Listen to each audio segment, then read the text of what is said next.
Bonjour à toutes et à tous. Alors, on se retrouve pour le troisième opus de cette série de vidéos sur la conception d'un microprocesseur. Bon, je vous rappelle que ce microprocesseur, il se veut très modeste. L'objectif, c'est de comprendre comment fonctionne un microprocesseur et de voir comment on peut en concevoir un simple que l'on pourra intégrer dans un composant logique programmable de type CPLD ou FPGA. Donc, on a vu dans la première vidéo la structure du système complet qui accueille ce microprocesseur, et maintenant on va voir ce qui se trouve à l'intérieur. Alors je le dévoile un petit peu ici, mais on va l'élaborer ensemble. Donc au commencement, ce qu'on a vu, c'est que globalement, le microprocesseur, il est là pour faire des calculs. Ces calculs, pour ceux que j'ai retenus au niveau du jeu d'instruction, les voici. Donc on trouve une simple affectation avec le MOVD, affectation de registre à registre. Ici, on vient affecter la valeur du registre RS, registre source, au registre de destination. Dans tous les autres calculs, on dispose de deux opérandes, le registre de destination RD, le registre source RS. Et on effectue une opération entre ces deux registres. Le résultat est stocké dans RD la plupart du temps, sauf pour la comparaison où le résultat n'est pas conservé. Ce qui nous intéresse dans la comparaison, c'est l'état du résultat et non pas la valeur du résultat proprement parlé. Alors quand je dis l'état, c'est par exemple de savoir si RD est égal à RS. Si RD égale RS, la soustraction est nulle. Par conséquent, l'indicateur Z, l'indicateur de 0, sera positionné à 1. Donc on a trois opérations qui sont des opérations logiques, deux opérations arithmétiques,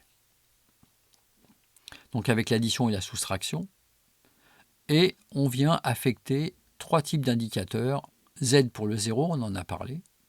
C pour la retenue, lors des opérations arithmétiques, on dispose toujours d'une retenue. Et puis OVF pour l'overflow, qui correspond à un dépassement de capacité pour les opérations signées.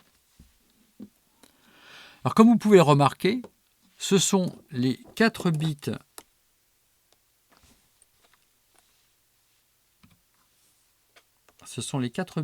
qui se trouvent ici, 4 bits du code de l'instruction, qui vont fournir le type d'opération à réaliser. On dispose ensuite de 4 bits ici qui indiquent le numéro du registre source à utiliser pour les calculs. Et ensuite, le code instruction fournit 4 autres bits ici pour indiquer quel est le registre de destination à utiliser. Et enfin, vous pouvez constater que les 4 bits supérieurs du code de l'instruction, ces 4 bits sont identiques et d'une certaine façon, ils indiquent que l'on va effectuer un calcul. Donc on voit qu'il est très facile de venir configurer notre système pour traiter ces instructions-là. Alors pour les traiter, ces instructions, il s'agit d'instructions, on l'a dit, soit logiques, soit arithmétiques. Pour ça, on utilise un élément, alors qu'on représente souvent comme ceci. Alors ça ne va pas être très propre au niveau du dessin. Et cet élément, c'est ce qu'on appelle l'unité arithmétique et logique, l'UAL. Ou ALU, suivant qu'on utilise la dénomination anglaise ou française. Dans cette unité arithmétique et logique, deux arguments, A et B, une sortie que je note S. Tout ça, c'est codé sur 8 bits. Effectivement, le microprocesseur qu'on réalise est un processeur 8 bits. On obtient différents résultats, on l'a vu, avec l'indicateur Z, l'indicateur C et l'indicateur OVF. Bon, c'est pas forcément très joli, mais le but, c'était de montrer comment on pouvait élaborer ce système. Donc voilà, ça c'est ce dont on a besoin.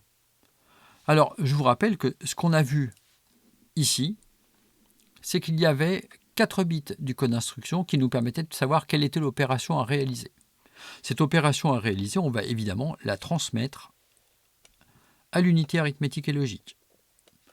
Alors, comme on le voit ici, l'opération à réaliser, elle est codée sur 4 bits. Donc 4 bits pour l'opération arithmétique et logique. On aurait pu se limiter à moins, mais j'ai mis 4 bits pour pouvoir ajouter d'autres opérations par la suite si nécessaire. Bien, alors pour l'instant, on n'a pas fait le lien direct, je dirais, avec le code de l'instruction. En plus de ça, on a parlé de registres, qui sont les deux opérandes de notre unité arithmétique et logique, et ces registres n'apparaissent nulle part.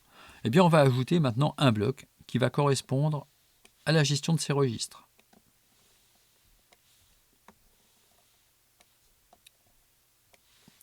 Notre unité arithmétique et logique, elle a besoin, on l'a vu ici, de deux opérandes, A et B. Et on va réaliser l'opération entre A et B. Donc avec ici l'entrée hop de l'unité arithmétique et logique. Bien, dans la structure qui a été retenue, les deux opérandes, ce sont des opérandes qui proviennent des registres.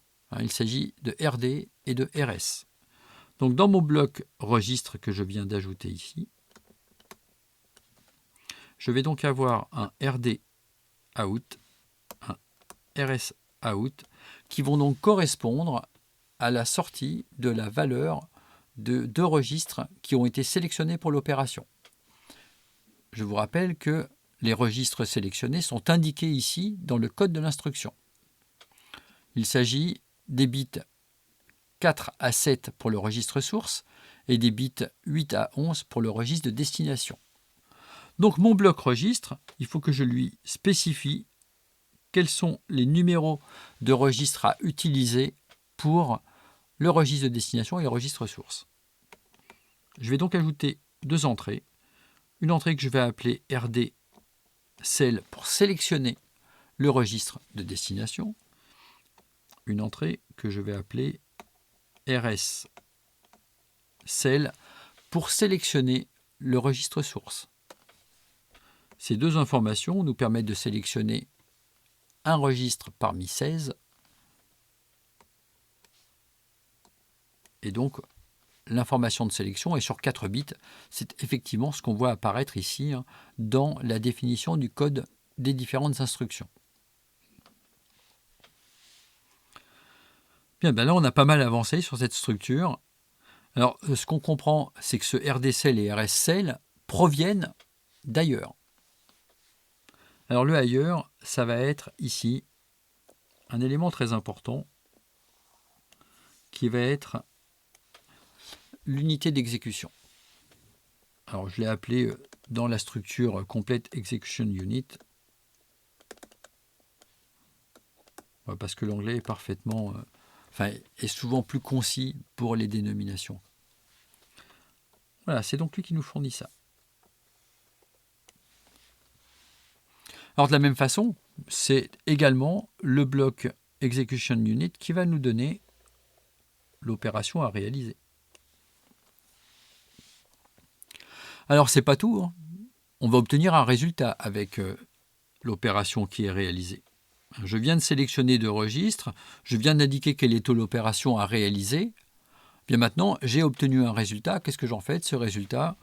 Bien évidemment, ce résultat, je vais venir le sauvegarder dans le registre de destination RD. Ça veut dire que mon bloc registre, à un moment donné, il accepte en entrée la valeur du résultat à stocker dans le registre de destination. Ça, je vais l'appeler RDIN. Alors, les instructions ne sont pas toutes des instructions qui sont liées à l'unité arithmétique et logique. Quand je vous ai présenté le jeu d'instructions, on a vu d'autres instructions, par exemple des sauts, qui n'avaient pas de lien direct avec l'unité arithmétique et logique. Ça veut dire que RDIN, je vais pouvoir le prendre en compte à certains moments particuliers. Ces moments particuliers où je vais pouvoir prendre en compte le résultat de l'unité arithmétique et logique pour le stocker dans RDIN, eh bien je vais les indiquer ici avec l'unité d'exécution, avec un bit que je vais appeler RD write enable pour préciser que j'autorise donc la mémorisation du résultat dans RD. Ça se fera à un moment bien précis dans le cycle d'exécution de l'instruction que l'on verra dans la prochaine vidéo qui concernera donc la machine à état donc de l'unité d'exécution. Alors, ce qui n'apparaît pas ici, c'est que tous ces blocs sont toujours rythmés par un signal d'horloge. Donc, on a ici un signal d'horloge CLK. Ce CLK, il apparaîtra également ici.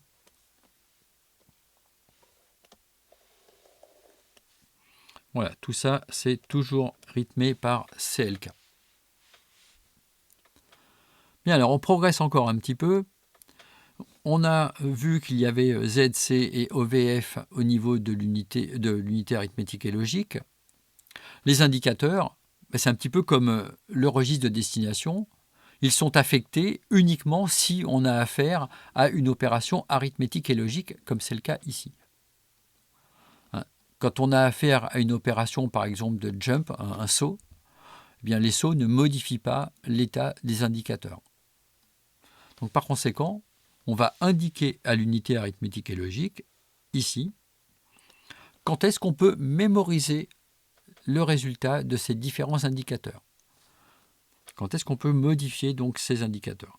Ça, on va le faire avec un signal que je vais appeler flag write enable pour une autorisation d'écriture sur les indicateurs. Alors, j'ai pas beaucoup de place pour le mettre. Hop, on va mettre une petite flèche ici. Ça, c'est le signal flag write enable qui autorise la mémorisation de l'état de mes indicateurs. Bon, je le conçois, c'est moche, mais on va voir après quelque chose de propre sur cette structure. Le but, c'est de voir que finalement, j'ai deux éléments dans tout ça. J'ai un élément pour l'unité arithmétique et logique, un élément qui contient les registres. Ces deux éléments, on a besoin de les nourrir, entre guillemets, avec des éléments que l'on a parfaitement identifiés dans le code de l'instruction. C'est une sorte de décodage qui doit être effectué à partir du code de l'instruction. Pour réaliser ça, on a un pilote qui est rythmé par le signal d'horloge. Et ce pilote, c'est l'unité d'exécution. Ce pilote communique avec la mémoire de programme en lui envoyant une adresse à partir d'un registre qu'on appelle le registre PC, le registre du compteur de programme. Et à partir de cela, on obtient une donnée qui est l'instruction. Donc qui contient le code de l'instruction à exécuter.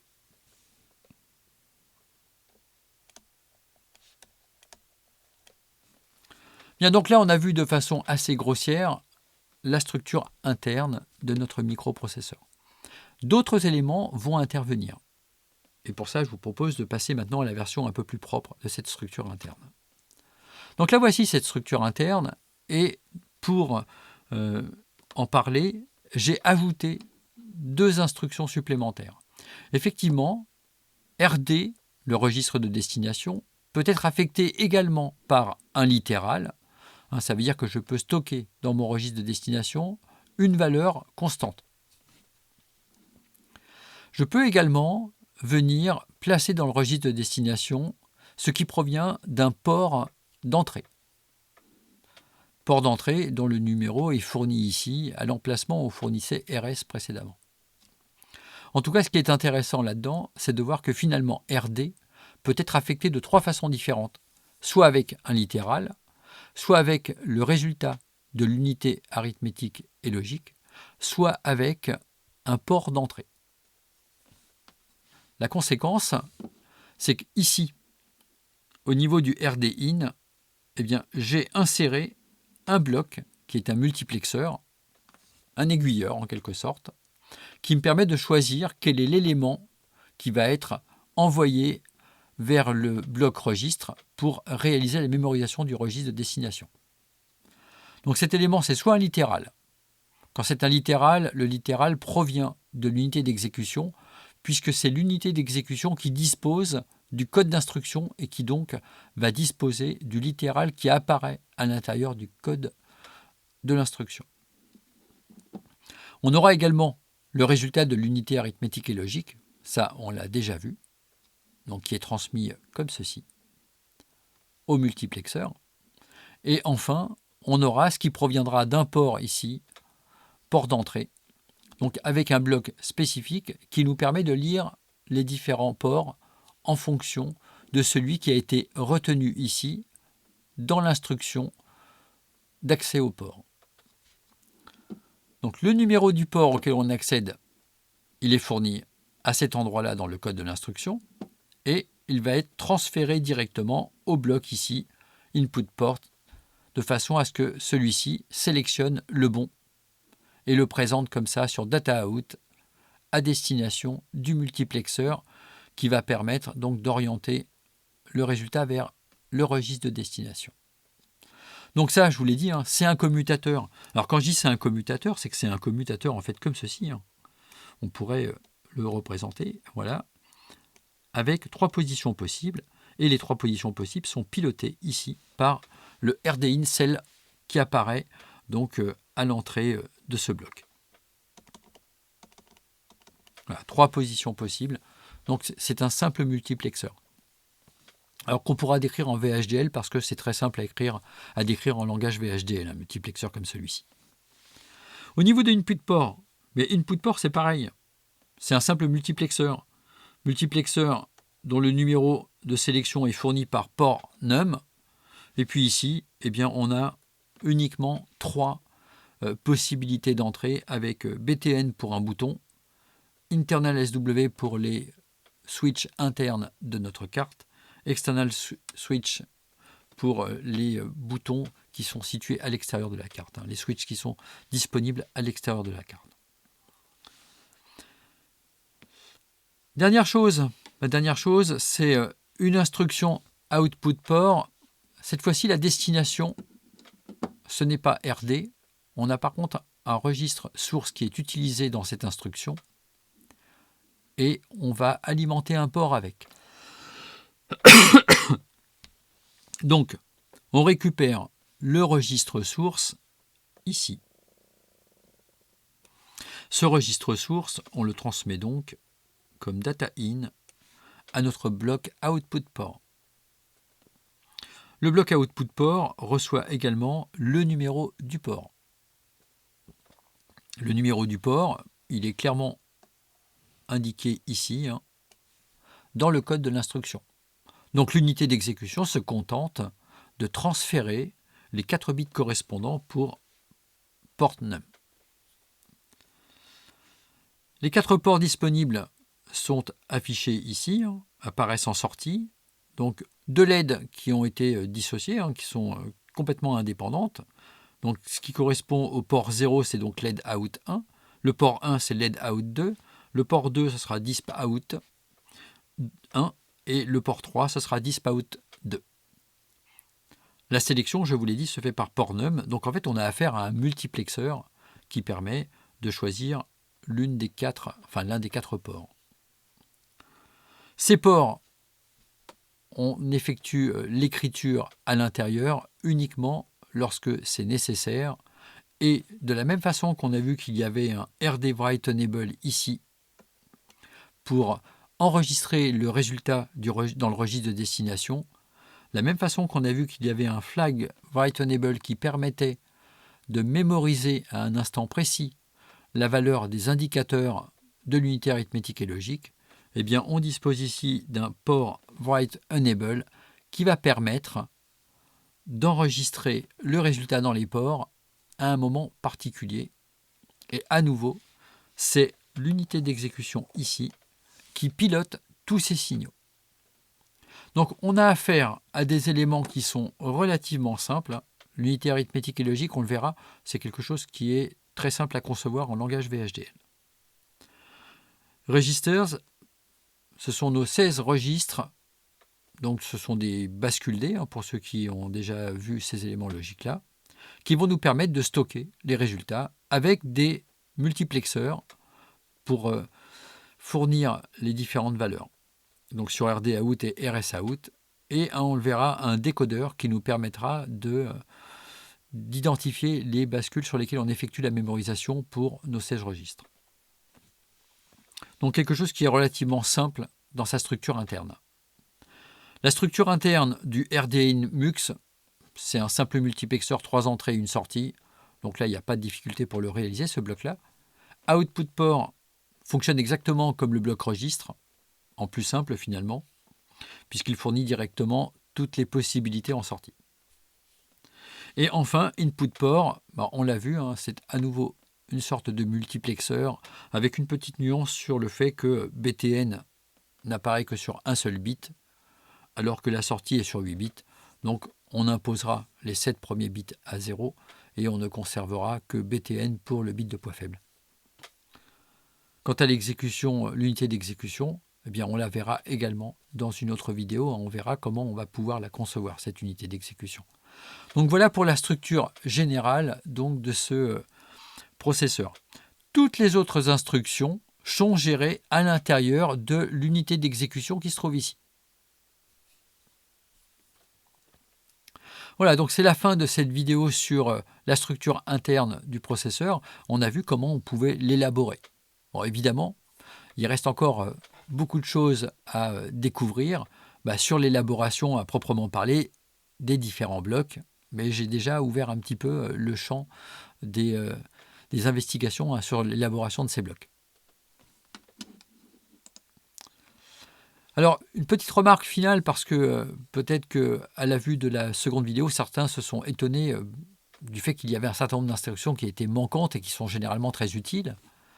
Effectivement, je n'ai pas parlé dans la vidéo sur les instructions de la possibilité d'effectuer des appels de sous-programme.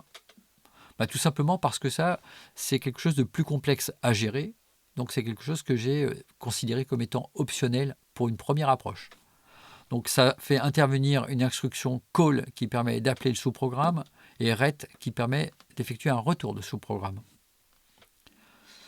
Alors également dans les instructions qui n'ont pas été abordées, SHL et SHR qui sont des instructions de décalage de bits qui sont très utilisées dans tous les systèmes à microprocesseurs. On n'a pas parlé non plus d'accès à une mémoire externe, tout simplement parce que comme j'ai choisi un système avec 16 registres, j'ai considéré que les 16 valeurs possibles, les 16 mémoires possibles qu'offraient ces registres seraient suffisantes pour faire des petits traitements et donc comprendre le fonctionnement interne d'un microprocesseur. Voilà, c'est la fin de cette troisième vidéo sur le fonctionnement d'un microprocesseur et sa conception. Bon, si ça vous a intéressé, vous pouvez mettre un petit pouce bleu. Ça se complexifie un petit peu, on l'a vu. Si vous n'êtes pas encore abonné et que vous voulez être informé de la suite, pensez à vous abonner maintenant. Et puis moi, je vous remercie d'avoir suivi cette vidéo et à bientôt pour d'autres vidéos dans cette série.